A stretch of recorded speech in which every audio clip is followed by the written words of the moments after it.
Okay, everybody. I created this kind of World Retail Innovation Week to kind of not to distract myself and probably the people around me from kind of spending too much time looking at the news and getting slightly dispirited. And what I wanted to do is, we have all these wonderful people in our community who are full of ideas and doing great work. And I thought, it'd be great if we can have some conversations which will allow us to focus on the future, that would allow us, to deal with now as well, and continue kind of the conversation. Obviously things will change and things will be different on the other side, but we still need to kind of approach that. We still need to go back to work and start kind of developing the future, I guess, and creating the future. So I reached out to the community. We have a whole bunch of talks. I'm sure some of the people on this session have already been to some of those talks. And one of the things that I really wanted to talk about was the kind of fusion between online and offline, and how you can approach a retail experience, considering how we have such kind of a one-on-one relationship with the customer online, and how do we think about the offline, and then how does it blur and blend. So I've asked Alyssa to run this session and have this conversation with both Mick and Mark. And Alyssa, I'm going to let you take it away. I'm Alyssa Allen, and I'm a vice president with the Integer Group. I'm delighted to be here today, participating in World Retail Innovation Week, hosted by PSFK. And as Piers was saying, what's really extraordinary is that in the past few weeks, our world has just seen an unprecedented period of change. And perhaps nowhere is that change more evident than what we're seeing in retail. So if you think about it today, as a result of the global coronavirus pandemic, approximately 1/3 of the global population is under some form of lockdown. And nearly 49% of the US population is under stay-at-home orders. So what does that mean for the future of retail, and particularly, as Piers mentioned, that interaction between digital and physical retail? I've got an amazing group of colleagues here and really looking forward to discussing the changes that we can expect and how we can be best prepared at a time of so much uncertainty. So let me begin by introducing our incredible panelists. They are experts whose work is truly in the vanguard of commerce. And our discussion is kind of what I like to think of as the beginning of an ongoing dialogue between people and brands as we begin to reimagine the future of real world retail in the digital age. So let me first introduce Mick McConnell, a celebrated retail designer and founder of And McConnell, the design group. Mick, can you tell us a bit about yourself? Yeah, thanks, Alyssa. I just want to also thank you and Pierce for inviting Mark and I to be a part of this. It's really great. I've always had a good interaction with PSFK events, and this is really great. And McConnell was founded a little less than a year ago based on the premise of working with brands and companies to identify new opportunities through design strategy. It could be business verticals to retail solutions to online strategies. And so my background prior to that was executive roles with WeWork and Samsung, Chipotle, Starbucks, list goes on, of retail-focused brands, and led a lot of the creative work for a lot of those different companies. And yeah, just great to be here and to talk about what's next for all of us. Thank you so much. And now I'd also like to introduce Mark Voisey. He's the founder, CEO, and yellow jersey of Rula. Mark, can you tell us a little bit about yourself? Thanks for inviting us here today. And obviously, a bit strange. We were sitting on, it seems only yesterday, we were sitting on a physical panel there in the middle of New York City. But thanks so much for hosting this today. Thanks, Piers and the PSFK guys for making this happen. I mean, an incredible turnaround. I think it was about 9 days ago, Piers pinged this email out to the whole group. So great work, everybody, for collaborating and bringing it together in such a short amount of time. So yeah, per the introduction, I'm Mark Voisey, founder of Ruler, which is a high-end bike concierge platform. My background comes from the world of media, sports marketing, and for the last 14, 15 years, experiential marketing. And Ruler is really a mixture of a crossover of what I've been doing for the last 15 years with a passion project, which is the cycling space. And really identifying in a marketplace that we felt hadn't innovated tremendously compared to many other categories, automotive, telecoms, finance, F&B, you name it.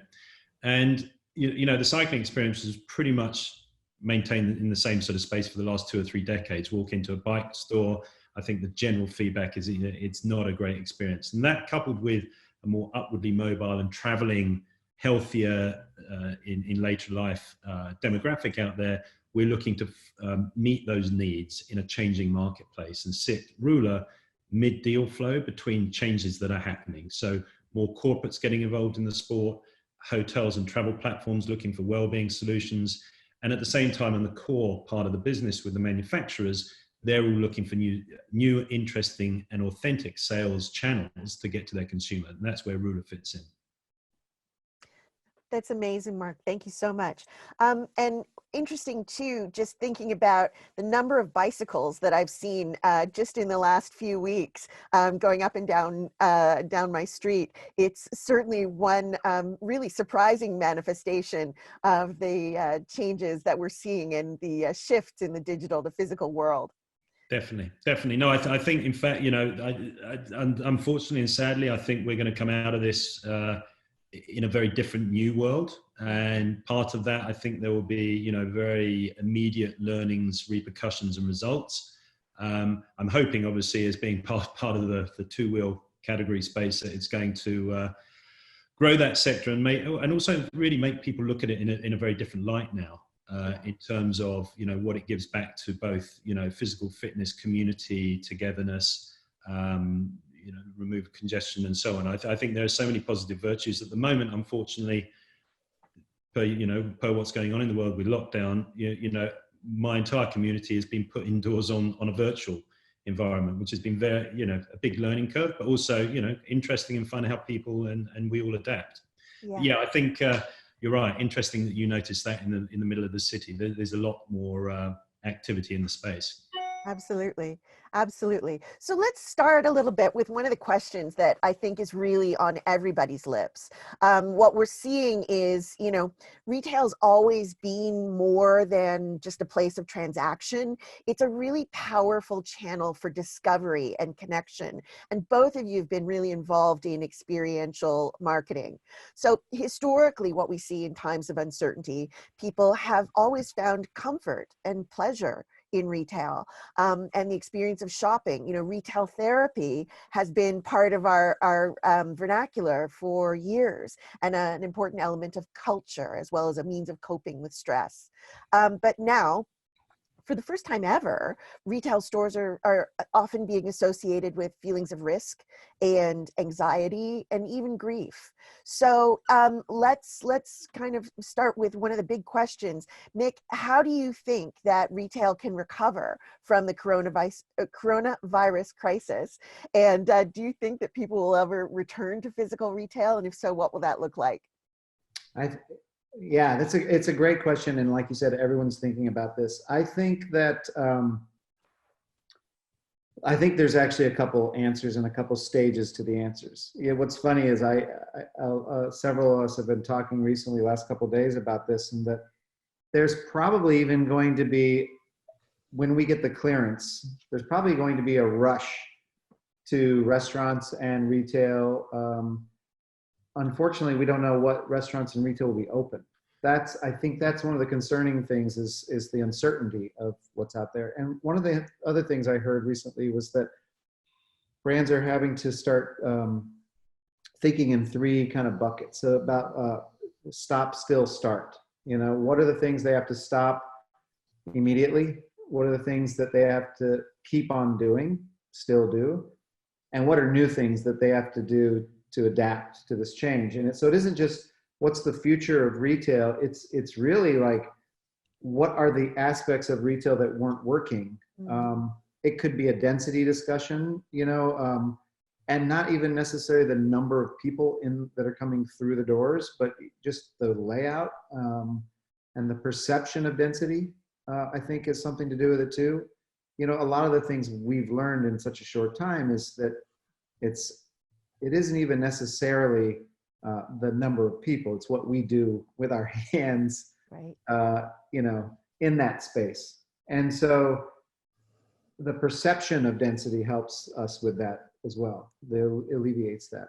And so I think thinking about solutions from those three buckets of stop, still, start is really important. And I think brands are starting to already, you know, they've done the stop. Maybe, you know, Macy's announced today they're furloughing 120,000 people or something globally. It's a crazy number. I could have that number off. But you know, what retail will be around is a big part of it. And then the last bucket, that what do they need to do to start? I think that's something that they are already looking at. I mean, I've had conversations with a few companies already about like, what is this looking like? How does store design react to this?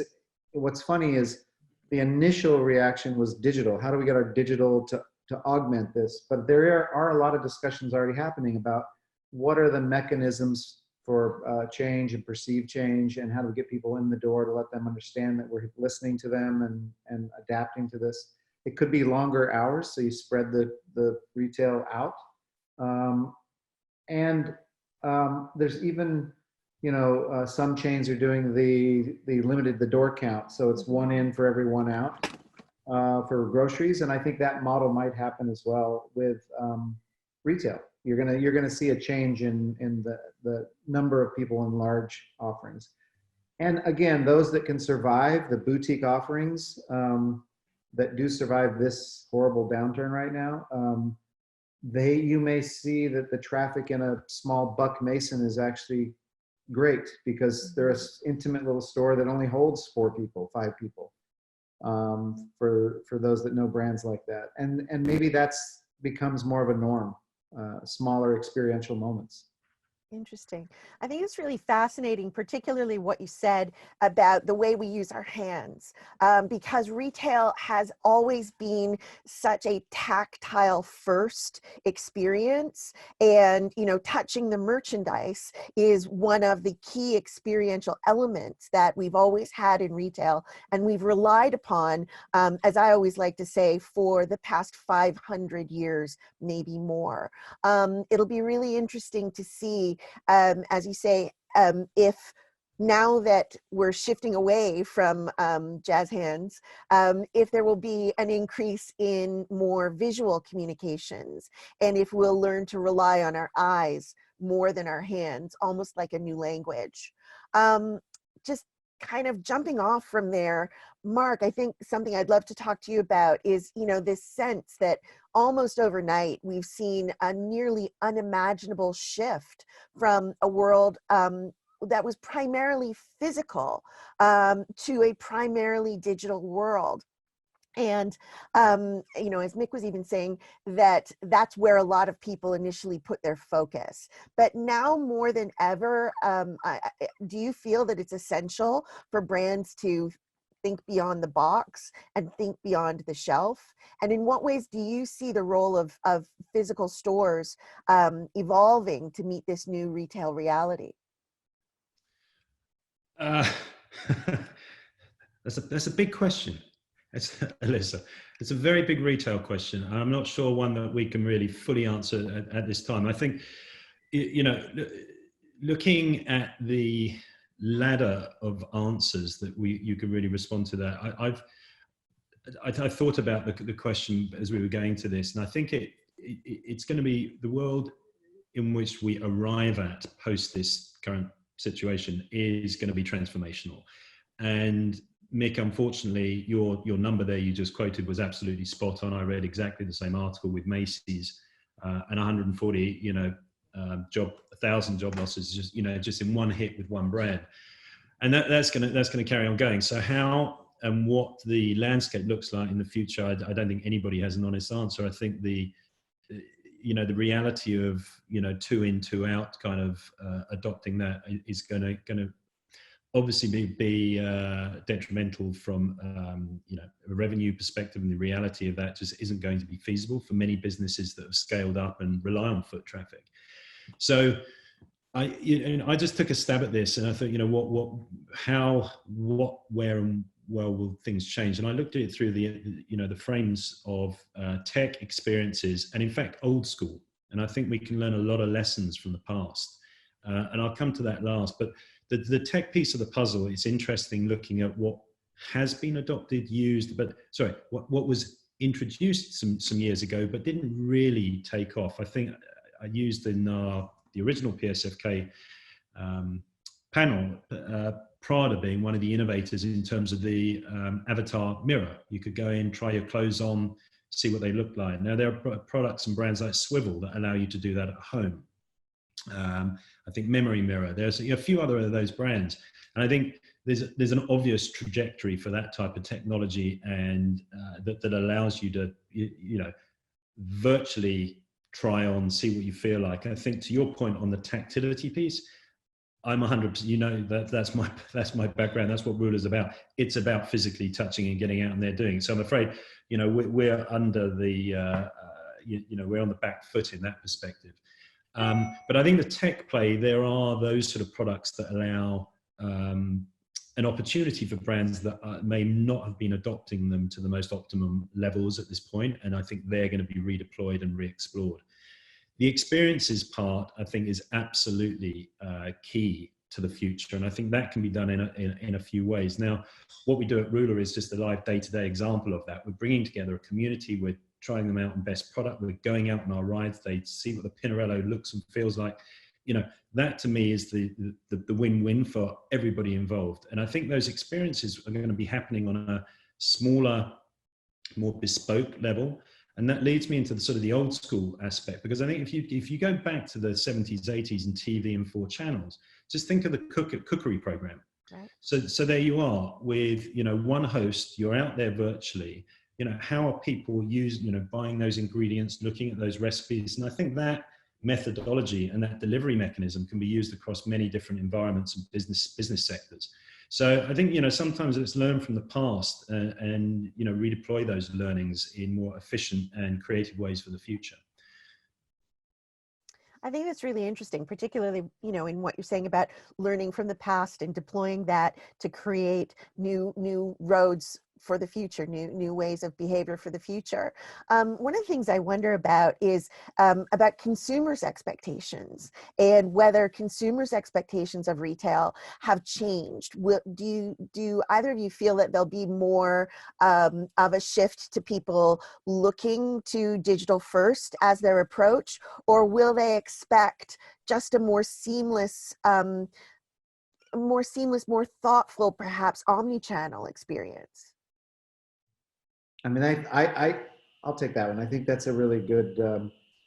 I think that's a really good question. You began with talking about retail therapy, and I think that there's a part of that is not only true but will be missed. This idea of the just browse. I think in the short term you probably will see an increase of the research, digital research being done, even on the products that you used to just go browse for. What I do think is interesting is that there might be an opportunity for brands like Neighborhood Goods and Showfields, where it's a curated experience with a smaller product set, Beta or their new clothing offering that they're doing on Melrose. Those kinds of opportunities could be really interesting, because you could not only curate a smaller amount of goods for trial, but you could find out what are the products that people really do need to still touch and feel, and have a very specific way of them to do that, like Showfields is doing, for example, where they could, to the best of their ability, keep it a safe, clean environment that is managed well, the flow of people, and and so again, I guess where I'm going with that is you could really figure out what are the products that people still need to, as Mark said, still really, it's tactile. Some products are really important in that way. And others that can be more digital play will probably remain that way. And then one last thing is, you wonder if the brands that started that way, like Warby Parker, and then exploded into retail, might pull back in and become, you know, we'll send you 5 pairs of glasses, you try them on and send them back. You can be assured that they're all clean, and, you know, enjoy them, try them out, and send back the ones you don't want. We might see more of that as well. So I think it depends on the product.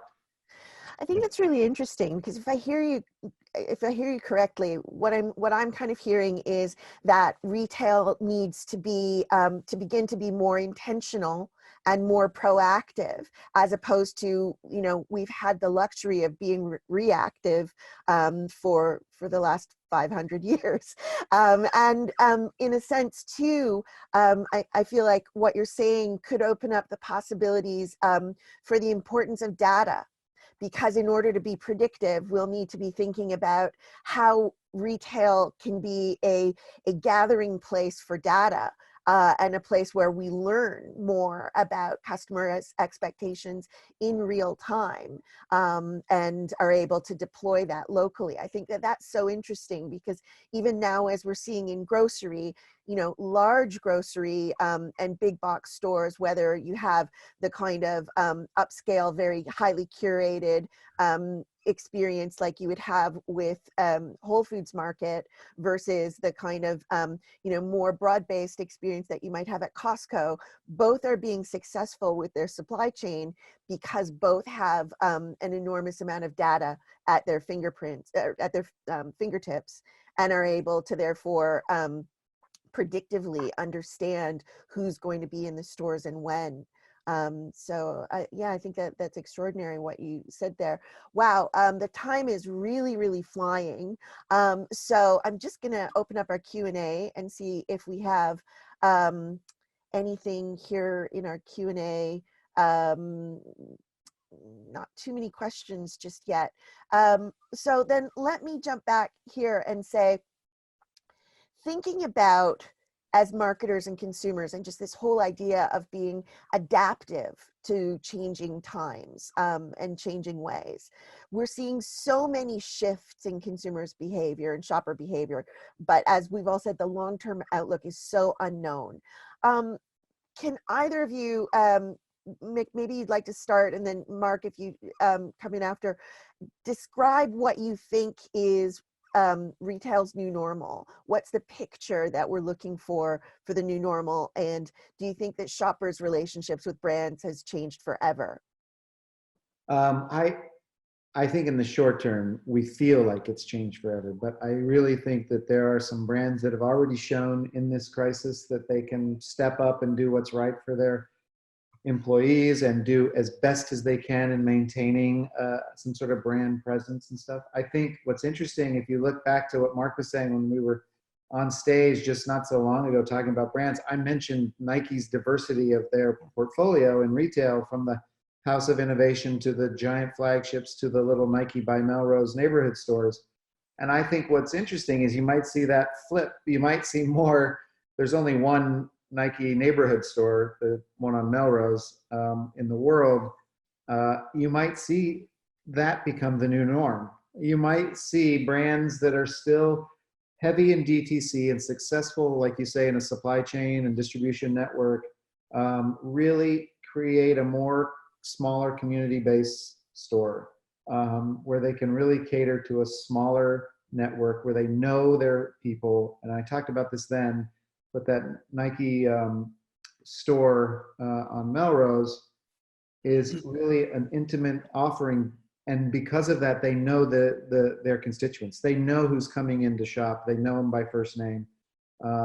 They promote all the local athletes and classes. And so you can go find out where's the best yoga, where's the best hot yoga, whatever. Yeah. And so I think the brands that can pivot and adjust to this new normal, I think will thrive, and those that maybe try to stay the course will possibly falter. I mean, they really need to be looking at what are all the possibilities, I think, right now. Mark? Yeah, Yeah, I love that. listen, I wholly agree, Mick. And I love the Nike example. I'm a big fan of what they've been doing and the diversity you talked to, you know, a few weeks back. I think I'll pick up on the technology piece again. I think we're going to be facing a period of time where, you know, it's not going to be an overnight rush. I think you mentioned earlier, rush back into the restaurants and the retail stores. I think people are going to be sociologically very wary for the months to come. And I think, you know, it's going to be a gradual comeback. So I fear for both the economy and the restaurants and those guys is not going to be a flick of a switch, as I think we all know. And just a couple of brands coming back to the tech and the consumer interaction per Alyssa's original question. I think again, look back to some of the brands that I would never have bought a pair of shoes online. Enter my life, Zappos, and think of how they benefited and succeeded through absolutely perfect customer service, feedback response, return them, the delivery methodology, the sizing application. They put all of their budget behind customer service, and they've succeeded as a result. And I think a lot of the companies that haven't pushed that part of their business cycle, I think, would be refocusing that energy. And then it was interesting, just look at the brands that have really reacted in sort of lightning speed. I think it was this morning or yesterday, I just saw, you know, a latest TV spot from Chevy, who are now talking about buying a product online. You don't even have to go to the showroom, have it delivered at home. So I just wonder, you know, I don't think that's going to be an overnight change when you're making a $20,000, $30,000, $40,000 decision at the flick of a key. But I think it's just it's a signal of what may happen in the future. Amazing insights. Thank you both so much. I'm hearing really actually positive things about the importance of community to retail, the importance of empathy to retail, and that sense of retail still needing to be human despite whatever data and technology that we may bring to the table. Thank you so much to everyone who's joined us today. Once again, I'm Alyssa Allen of the Integer Group here with Mick McConnell and Mark Boise. We're here as part of World Retail Innovation Week presented by PSFK. Please like and subscribe at psfk.com. Wow. And over to you, Piers. Wow, that's great. I didn't even pay you to do that. Thanks everybody for joining. If you have any questions, Mick and Mark and Alyssa are pretty available online through LinkedIn and things like that. So DM them there. Thanks for joining this session. Hope to see you on some of the other sessions. Thanks so much, guys. Really appreciate it.